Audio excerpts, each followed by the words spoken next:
हे focus, मेरा नाम है आलोक और स्वागत है हमारे इस पॉडकास्ट में जहाँ पे हम ट्रैवल, लाइफ कैसे जीनी है से लेकर म्यूज़िक और जॉब्स, ये सब चीज़ें कवर करते हैं। तो आज के हमारे जो गेस्ट हैं इनका नाम है अभिषेक। ये अपने फील्ड के एक्सपर्ट हैं। सो इनकी जो फील्ड है वो है ह्यूमन रिसोर्स फील्ड में। ये मैनेजर है, basically senior manager, and he basically works for a startup. So आज का जो हमारा पॉइंट है, as you have seen from the context, ये है एचआर। अगर एक इंडिविजुअल है जिसको जॉब चाहिए और उसकी बहुत सारे क्राइटेरियाज पे डिपेंड करता है।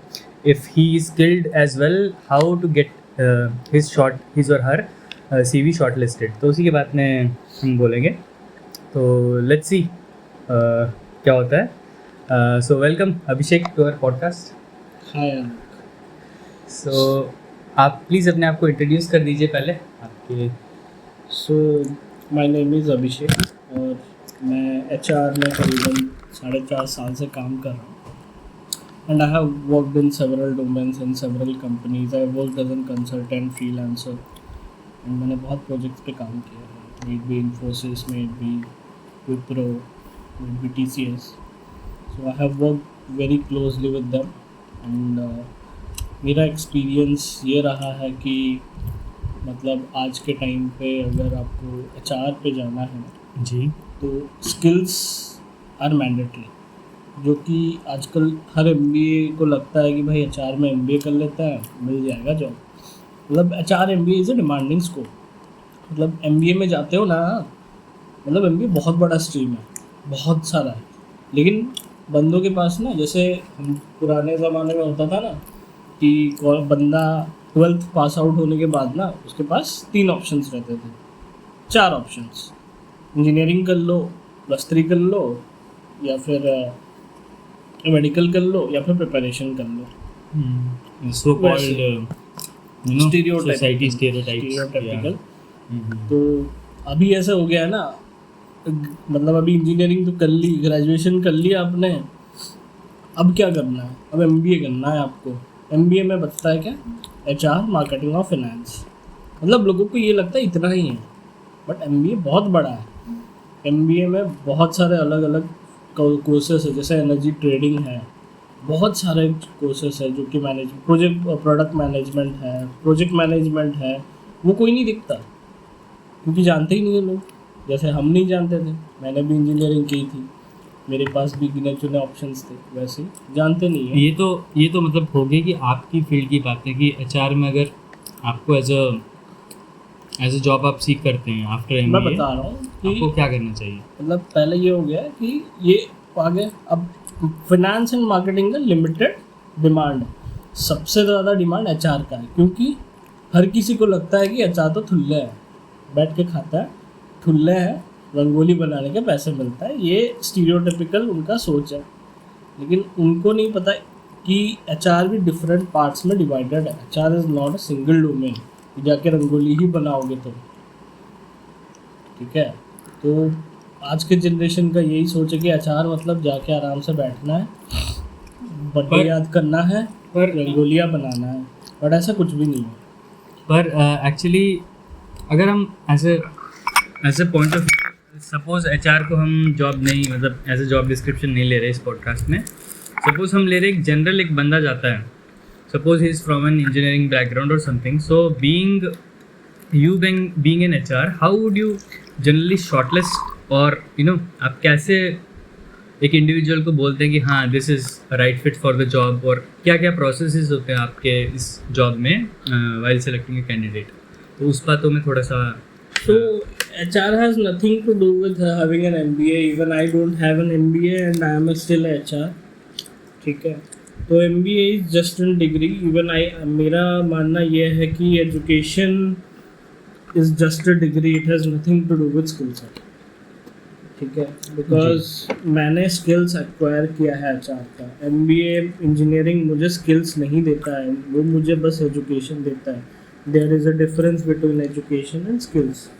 ये लोगों को समझना है, ठीक है। और मेरे स्किल्स जैसे कि सबसे पहले एचआर का सबसे बड़ा स्किल होता है सॉफ्ट स्किल, बातें करना। कि जितनी अच्छी बातें कर पाएगा उतना अच्छा एचआर में बन पाएगा। आप फिर कैसे मतलब सेलेक्ट कैसे करते हैं candidate? Suppose I am an engineering graduate and you are having a position of a software developer, तो आप कैसे सपोज करते हैं आपके पास एक टूल है 1000 कैंडिडेट्स का, how would you shortlist me based on my profile? कुछ आप उसके बारे में बता सकते हैं? सो बेसिकली जब हम लोग जॉब डिस्क्रिप्शन बनाते हैं किसी चीज़ का, तो हम ना बहुत पर्टिकुलर रहता है कि हमको ये स्किल्स चाहिए। उसको बोलते हैं कीवर्ड्स। मतलब सोच लो जावा डेवलपर है, तो जावा डेवलपर में क्या क्या स्किल्स चाहिए? जावा आना चाहिए, HTML CSS जावास्क्रिप्ट ये सब आना चाहिए। तो दिस आर द कीवर्ड्स। तो आज मतलब छोटे मोटे स्टार्टअप्स का तो इतना होता नहीं है, तो वो इंडिविजुअली ही शॉर्टलिस्ट करते हैं। बेसिकली CV स्क्रीन करके करता है, उनको अच्छा मिल जाए तो तुक्का लग जाए तो अच्छी बात है। But if you go to the big MNCs हो गया या फिर मिड स्केल स्टार्टअप हो गया, right, they have started to using ATS। Okay. So ATS में क्या होता है, when candidates apply for a job, वो ATS से पास होके जाता है और ATS वही कीवर्ड्स आपका CV में मैच करता है कि वो कीवर्ड्स है कि नहीं, अगर भी है वो कितनी बार है। सो ATS, आपकी बातों से लग रहा है कि ATS is some kind of tool which the human resource management is using so to shortlist the employees basically. So is it like some kind of tool or something which you put your CVs into and you get the best shortlisted CVs? Is this right? So ATS is generally उसको बोलता है applicant tracking system. So it's in tool, ठीक है। So it's helps us in screening, it's help us in tracking candidate की किस stages में है और किस मतलब वो अगर शॉर्टलिस्टेड हो जाता है तो we have a track of it कि even the panel has a track, even the interview panel को भी उनको ट्रैक रहता है कि कितने शॉर्टलिस्ट हुए हैं, कितने पेंडेंसीज है, कितने पाइपलाइंस पे हैं इंटरव्यूज़ पे। ओके, सो बेसिकली आप बोल रहे हैं कि जैसे हम अपनी CV भेजते हैं इंटरव्यूअर के पास, so all this pool suppose we मतलब सोच लो एक जावा डेवलपर है, ओके, तो एक जावा डेवलपर तो अप्लाई करेगा, एक पाइथन डेवलपर भी करेगा, इवन एक बोल दो PHP डेवलपर भी करेगा। हर तरह के लोग अप्लाई करेंगे, ऐसा नहीं है कि जावा डेवलपर ही आएंगे। लेकिन हमको क्या चाहिए? Java developer. तो HR अभी जो MNCs में जो एप्लीकेशंस आता है ना, वो इन थाउजेंड्स आता है। अब HR के पास 2-3 HR होते हैं कंपनी के रिक्रूटर पे। अब इतने CV को स्क्रीन करते करते भाई 2 हफ्ते लग जाएंगे, और ऐसे नहीं कि आते रहता है, it's a continue process. Yeah, that is a true thing. तो we being a human, we have our certain limitations। तो वो लिमिटेशन को मद्देनजर रखते हुए ATS plays a variety role कि वो HR को ना दे देता है कि रिलेवेंट प्रोफाइल्स कौन सा है। मतलब आप अगर जावा में स्किल्ड हो, आपने प्रोजेक्ट किया है, आप जावा बार बार मेंशन करोगे कि जावा में मैंने ये किया है, जावा में मैंने वो किया है। CV में आप दिखाओगे कि मैंने ये किया है। सो और लेकिन जो पाइथन डेवलपर होगा वो तो पाइथन के बारे में ही लिखेगा, जावा बस लिख देगा स्किल में एक बार जावा, बस जाके अपना प्रोजेक्ट्स के बारे में तो पाइथन में ही बात करेगा, जावा में बात नहीं करेगा until and unless he has done Java.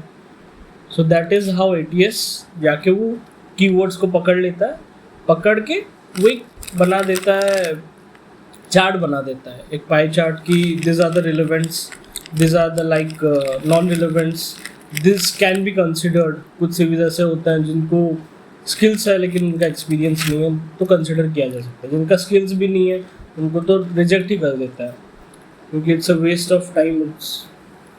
Okay, so suppose I'm an individual who wants to work at your company, because your company name is XYZ, so and you have posted jobs for Java. Okay, so how will I know that my CV is getting shortlisted according to your job description? So what do I have to do? Like I have your job description in my hands. How will I prepare my CV accordingly? Is it like आपके description में जो लिखा है skill set required उस मैं try करूँगा कि अपने CV में उसी की तरह ज़्यादा वर्ड्स कुछ लिखने की कोशिश करूँ, ऐसे कुछ हो सकता है? या how will basically an individual और कैंडिडेट नो कि कि मेरा सीवी शॉर्टलिस्ट करने के लिए कैसे हो पाएगा ये प्रॉपरली?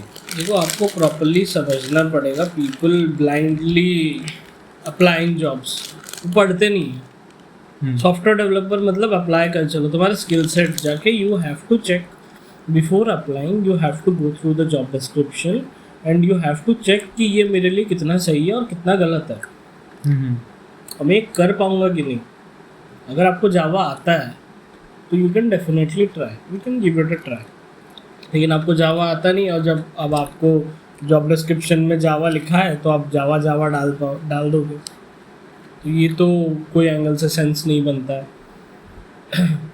That's correct. सो उस हिसाब से इफ़ यू हैव एक्सपीरियंस, मतलब सोच लो कि 2 साल का एक्सपीरियंस मांगे हैं एंड आपका 1.8 ईयर्स है, एंड आपको जावा में काम किए हो 1 साल, 8 महीना भी काम किए हो, तो देयर इज़ अ चांस कि yes we can might consider.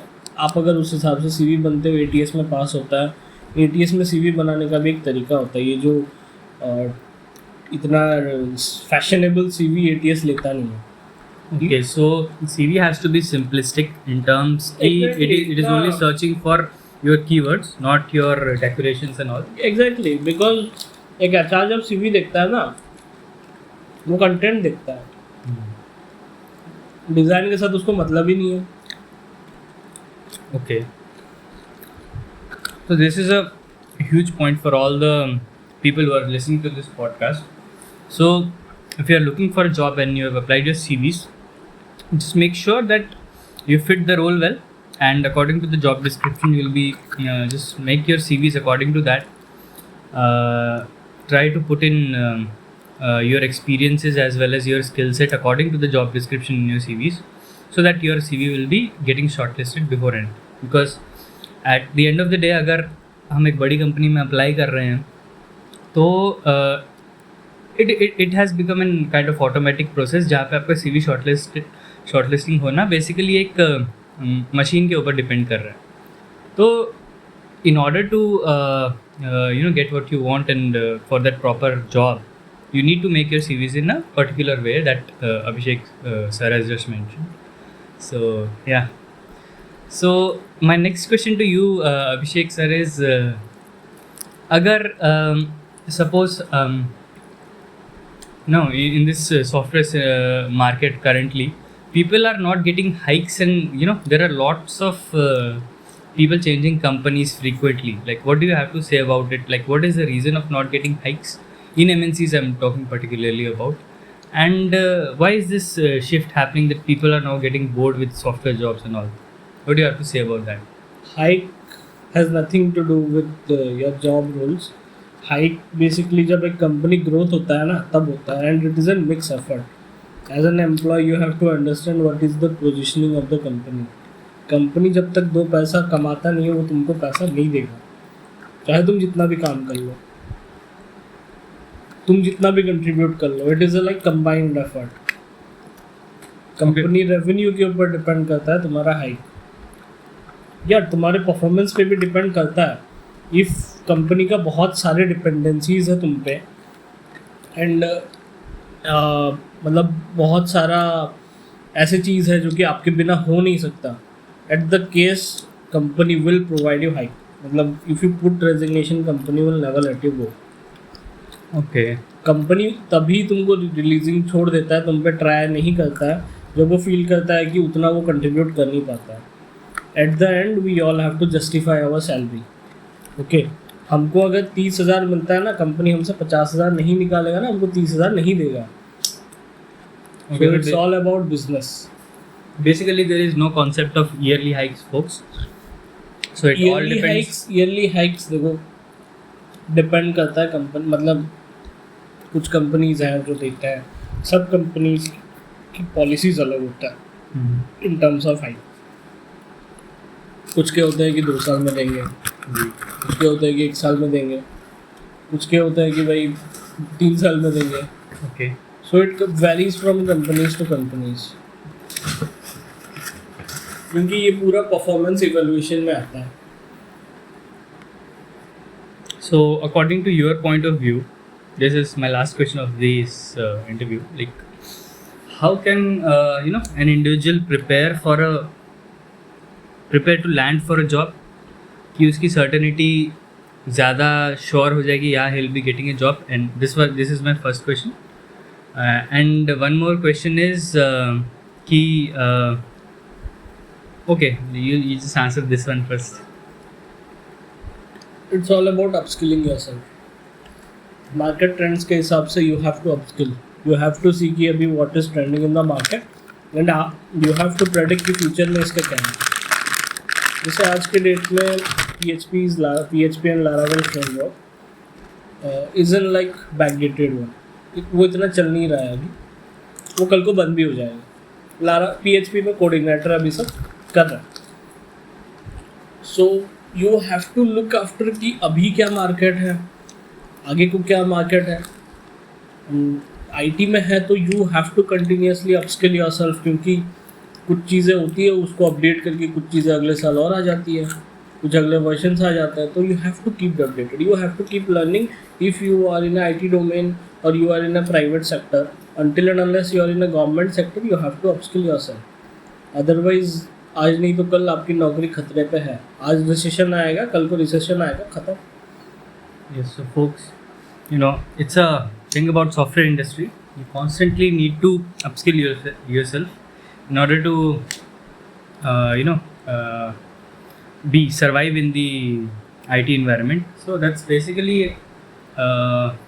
you improving yourself in the long run. You'll be having steady jobs, and you'll be getting hikes as